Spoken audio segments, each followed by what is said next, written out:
तो दोस्तों, यदि आप भी इंग्लिश लिटरेचर की तैयारी कर रहे हैं तो ये वीडियो आपके लिए इम्पोर्टेंट रहेगा। दोस्तों, मेरा नाम है विष्णु और आप देख पा रहे हैं विपुल क्लासेस।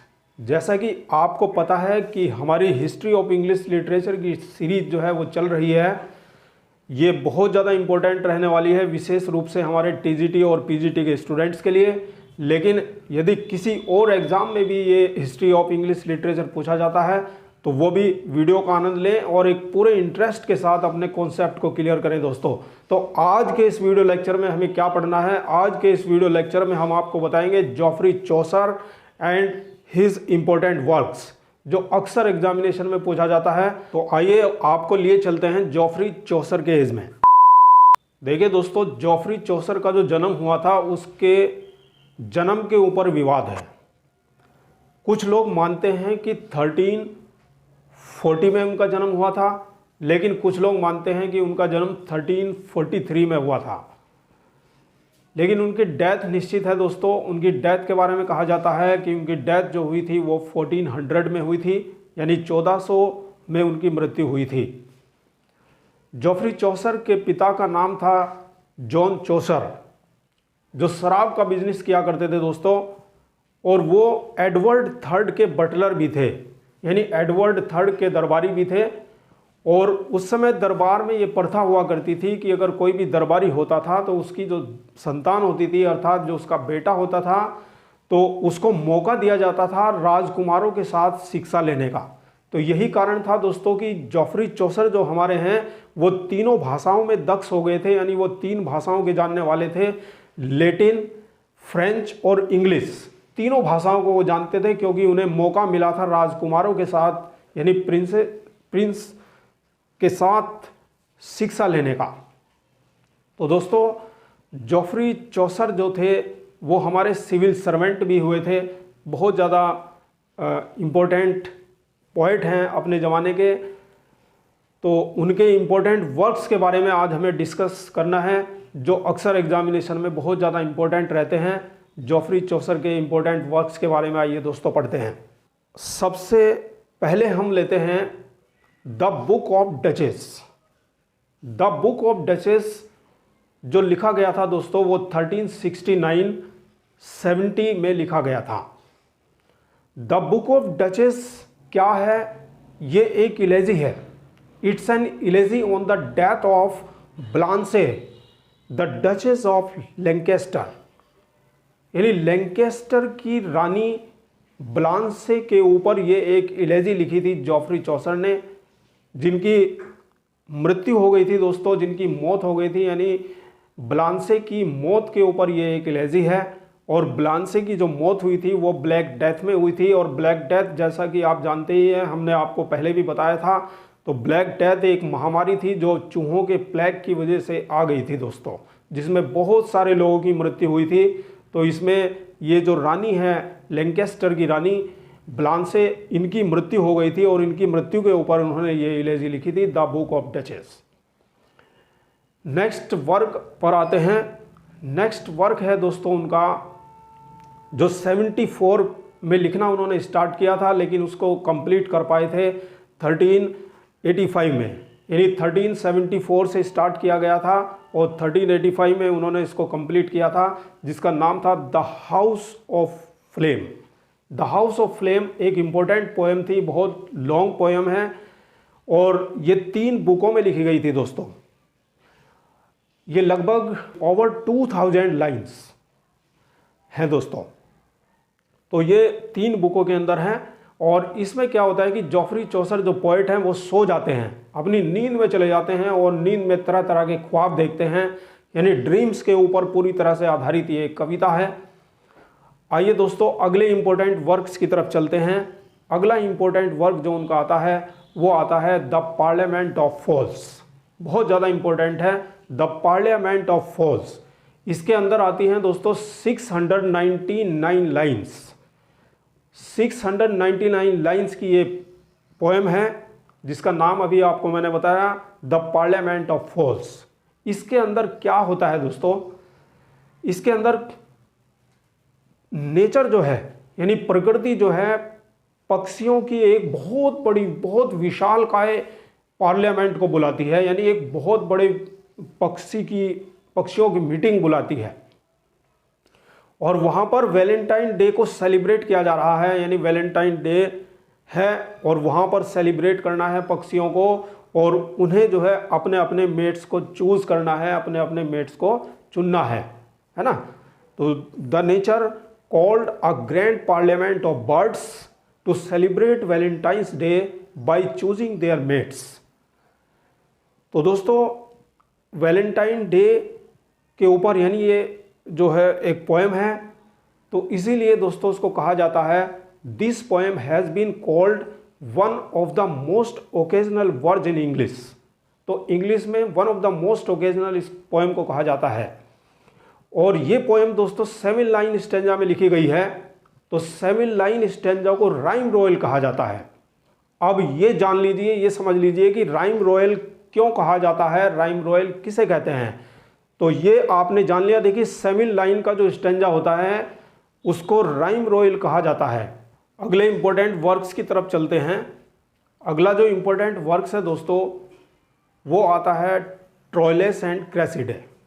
ट्रोइलस एंड क्रेसिडो को उसने लिखा था, जोफ्री चौसर ने 1380 में लिखा था। द पार्लियामेंट ऑफ फॉल्स को भी उसने 1380 में ही लिखा था। ये बिल्कुल दोनों एक ही साल में उसने लिखी थी। तो Troilus and Criseyde, Troilus and Criseyde एक लॉन्ग पोएम है, लॉन्ग नैरेटिव पोएम है जो ट्रोजन वॉर के ऊपर आधारित है। It is based on Trojan war. It's a long narrative poem. It was influenced by the Consolation of Philosophy. Consolation of Philosophy से ये प्रभावित है।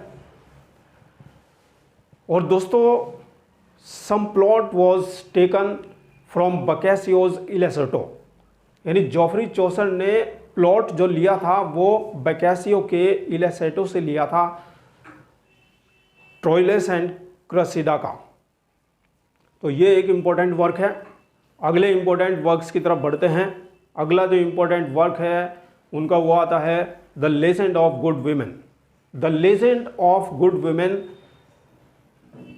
यानी अच्छी औरतों की कथा। तो यहाँ पे हमें प्रोलॉग बताता है। The prologue describes how Geoffrey Chaucer was reprimanded by the god of love and his queen Alceste. She demands Chaucer to write about some good aspects और गुड क्वालिटीज ऑफ वीमेन। अभी तक क्या था कि Troilus and Cressida में औरत के यानी विमेन के चरित्रहीनता के बारे में बताया गया था, यानी बुरे गुणों के बारे में बताया गया था। तो अब जोफ्री चौसर जो है प्रोलॉग में बताते हैं कि जो प्रेम के देवता हैं और प्रेम के देवता की जो रानी है एल्सेस्टे, वो जोफ्री चौसर से आग्रह करती है कि औरत के कुछ अच्छे पहलू के बारे में लिखा जाए। तो उसको देखते हुए दोस्तों जोफ्री चौसर ने the legend of good women लिखा था और the legend of good women को उसने लिखा था 1386 में। लेकिन दोस्तों ये पोएम ये एक लॉन्ग पोएम है लेकिन अनफिनिश्ड रह गई थी, यानी ये कंप्लीट पोएम नहीं है दोस्तों। आगे बात करते हैं उनके सबसे ज़्यादा इम्पोर्टेंट वर्क के बारे में जिसके लिए जोफ्री चौसर को जाना जाता है, और वो और कोई नहीं है दोस्तों, उस पोएम का नाम है कैंटरबरी टेल्स। कैंटरबरी टेल्स के लिए ही जोफ्री चौसर को जाना जाता है। बहुत ज़्यादा इम्पोर्टेंट पोएम है उनकी। तो आइए इसके बारे में हम आपको बताते हैं। तो कैंटरबरी टेल्स में क्या होता है, कैंटरबरी टेल्स को जो उसने लिखा था वो 1392 में लिखा था दोस्तों। इसके अंदर क्या होता है कि 29 पिलग्रिम्स होते हैं, यानी 29 जो तीर्थयात्री होते हैं वो जा रहे होते हैं टॉमस बैकेट की श्राइन पर जा रहे होते हैं, और 29 पिलग्रिम्स के साथ जो हमारे पोइट जोफ्री चौसर हैं वो भी हैं। तो यानी कुल मिलाकर के जो पिलग्रिम्स हो जाते हैं वो 30 पिलग्रिम्स हो जाते हैं। और Geoffrey Chaucer wanted to write 120 tales, यानी 120 टेल्स वो लिखना चाहता था, but he could only write 24 tales. वह 120 कथाओं को 120 स्टोरीज को लिखना चाहता था लेकिन केवल 24 ही वो लिख पाया था। हर एक कैंडिडेट को यानी हर एक पिलग्रिम को 2 कहानी सुनानी थी आते हुए और 2 कहानी सुनानी थी जाते हुए। तो इस तरह से एक कैंडिडेट को, एक पिलग्रिम को 4 कहानियां सुनानी थी। तो 30 पिलग्रिम्स हैं हमारे पास में। इस तरह से 124 टेल्स बनेंगी, लेकिन कहीं पर बताया जाता है 124 टेल्स वो लिखना चाहता था, लेकिन दोस्तों ऐसा नहीं था। वो लिखना चाहता था 120 टेल्स, वो केवल 24 ही लिख पाया था। इन 24 टेल्स में 2 जो हैं वो इन प्रोज हैं और बाकी सब वर्ज हैं। तो जो प्रोज के अंदर लिखी गई हैं उन पोएम्स के नाम आपको बता देते हैं। द टेल ऑफ मेलिबी, ये प्रोज में लिखी गई है, और द पार्सन्स टेल, ये भी प्रोज में लिखी गई है। बाकी सभी इनको छोड़ करके जो बचती हैं हमारी 22, वो सभी की सभी वर्ज में लिखी गई हैं। तो इस तरह से कैंटरबरी टेल्स एक इम्पोर्टेंट पोएम है, इम्पोर्टेंट वर्क है। और जो सराय में जो कीपर मिलता है उसको मिला करके 31 पिलग्रिम्स हो जाते हैं। लेकिन दोस्तों अगर पूछा जाए तो वो 30 पिलग्रिम्स हैं गेट कीपर को छोड़ करके। जो सराय का कीपर था उसको छोड़ करके 30 पिलग्रिम्स है, और उन 30 पिलग्रिम्स में जॉफ्री चौसर जो हमारे पोएट हैं वो भी शामिल हैं। अब दोस्तों कैंटरबरी टेल्स के बारे में विलियम ब्लेक का कथन बहुत ज़्यादा इम्पोर्टेंट है। ये भी कई बार एग्जामिनेशन में पूछा जाता है, तो आपको याद रख लेना है कि विलियम ब्लेक कैंटरबरी टेल्स के बारे में क्या कहते हैं। आइए दोस्तों देखते हैं विलियम ब्लेक कैंटरबरी टेल्स के बारे में क्या कहते हैं। तो उन्होंने कैंटरबरी टेल्स के बारे में कहा था कि every age is a Canterbury pilgrimage, we pass on sustaining one or the other of these characters, nor can a child be born who is not one of these characters of Chaucer।